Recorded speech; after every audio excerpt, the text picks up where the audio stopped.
محفل ختم ہوئی. عجیب جملہ امام صادق علیہ السلام نے فرمایا. ایک تو اس پڑھنے والے کے اجر سے متعلق تھا.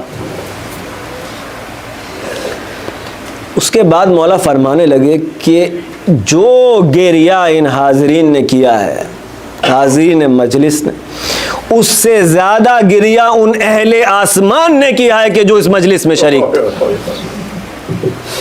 اے کاش کہ ہمیں معرفت ہو اس فرش عزا کی, ہم سب کو, مجھے خود بھی, اے کاش کہ فرش عزا کیا ہے.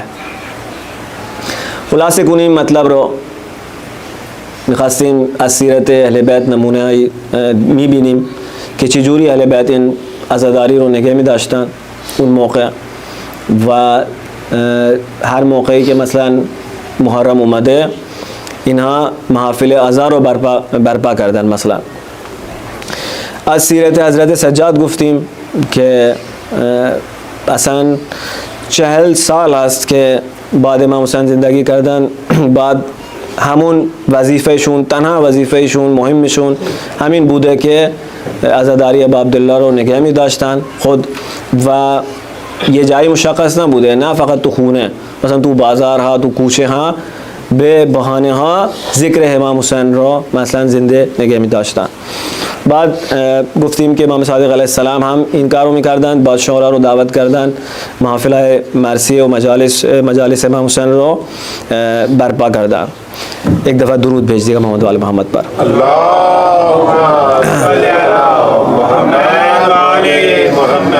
تو وہ سوال مسلسل ہمارے ذہنوں میں رہے کہ اتنا اسٹریس کیوں ہے. اہل بیت بعد کرب و بلا بالخصوص اہل بیت نے جو ایک کام مسلسل کیا ہے ساری ہستیوں نے, وہ یہی کہ اس غم حسین کو کسی نہ کسی طرح باقی رکھا جائے. حتیٰ امام موسیٰ کاظم علیہ السلام کو, ایک دفعہ درود بھیجیے گا مولا کے نام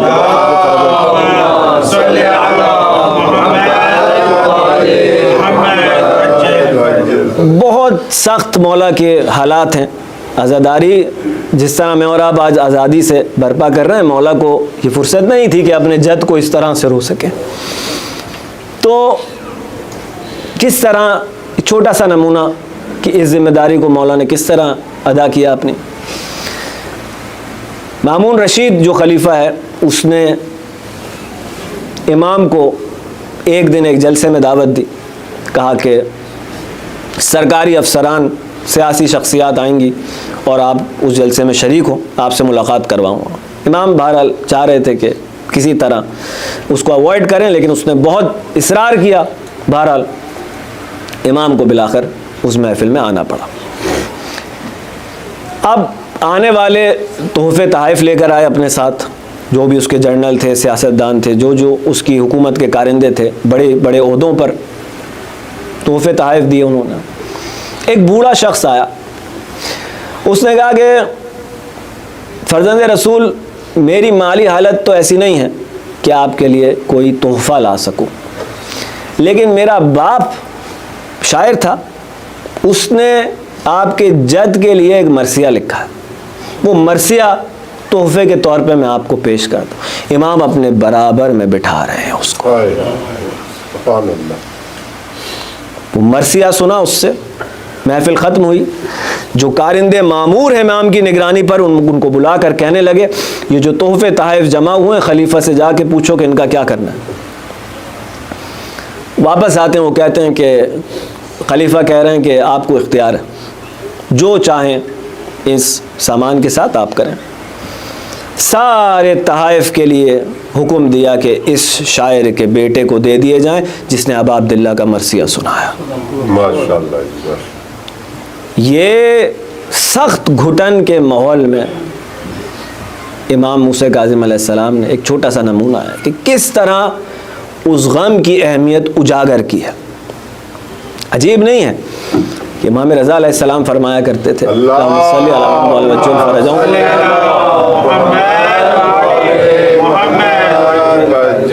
مولا فرماتے تھے کہ چاند محرم کا طلوع ہوتا تھا اور ہمارے بابا کے چہرے سے خوشی کے آثار محو ہو جایا کرتے. یہ غم بڑھتا جاتا تھا جیسے محرم کے دن آگے جاتے تھے. 10 محرم کا روز ہمارے بابا کے لیے سخت مصیبت کا روز ہوا کرتا تھا. یہ تھے امام موسیٰ کاظم.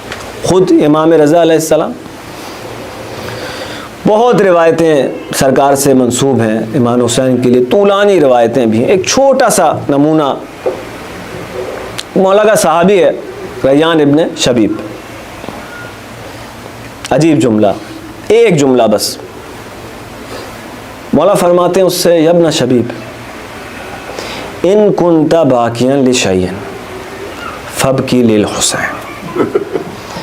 یا ابن شبیب جب کسی شے پر تمہیں رونا آئے تو حسین پر رو لینا. میں نے بڑا غور کیا اس جملے میں کوشش کی کہ مولا کیا سمجھانا چاہ رہے ہیں. دیکھیں, جب انسان کسی سے محبت کرتا ہے نا تو اس کے غموں کو اپنا غم سمجھتا ہے, ٹھیک ہے نا. اور جب محبوب کے اوپر بڑی مصیبت گزر چکی ہو, جتنا بھی غم انسان کی زندگی میں آئے, اگر موازنہ کرے اس غم کا غم حسین سے, کیا بات ہے, ٹھیک ہے نا, موازنہ کرے تو وہ غم بہت چھوٹا نظر آئے. ایک طرف امام نے مرہم دے دیا تمام غموں کا, دوسری طرف مولا شاید یہ فرمانا چاہ رہے ہیں کہ اپنے تمام غموں کو غم حسین پر فدا کر دو. برائے خوشنودی جناب سیدہ زینب سلام اللہ علیہا بآواز بلند صلوات.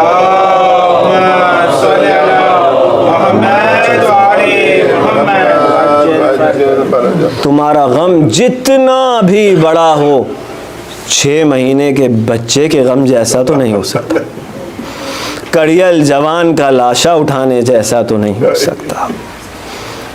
تمہاری بچیوں کو کسی نے تماچے تو نہیں مارے, کسی نے ان کا دامن تو نہیں جلایا.